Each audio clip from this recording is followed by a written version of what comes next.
দর্শক, পার্ট টুতে মুফতি মহিবুল্লাহর অপহরণ নাটকের কিছু অংশ বলেছি।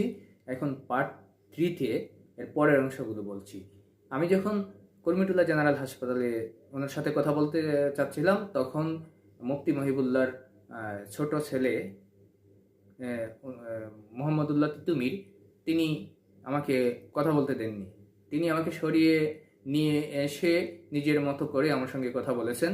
মামলার এজাহারে যা উল্লেখ করা হয়েছে তিনি সেই বিষয়ে কথা বলেছেন, এবং আমি যতক্ষণ কুর্মিটোলা জেনারেল হাসপাতালে ছিলাম ততক্ষণ পর্যন্ত তিনি কিন্তু আমার সঙ্গেই ছিলেন।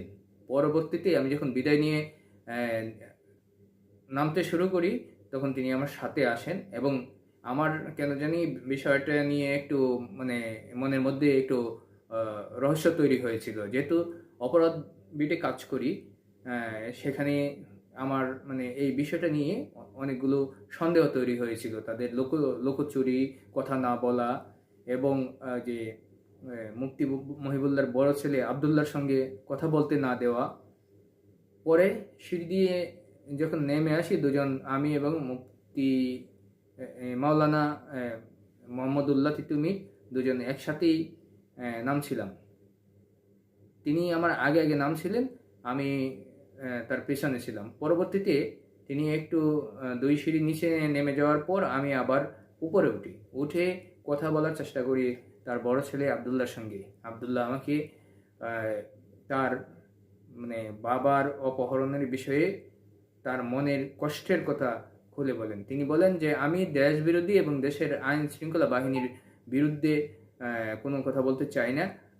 কোনো কথা বলার কোনো অজুহাতও তৈরি হয়নি। আইন শৃঙ্খলা বাহিনী যথেষ্ট আন্তরিক আমাদের প্রতি।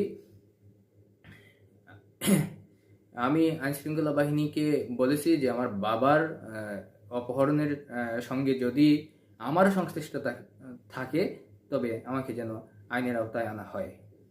তার এই কথা শোনার পর আমার আরেকটু সন্দেহ বাড়ল। তখন আমি বললাম যে আসলে মূল ঘটনা কি।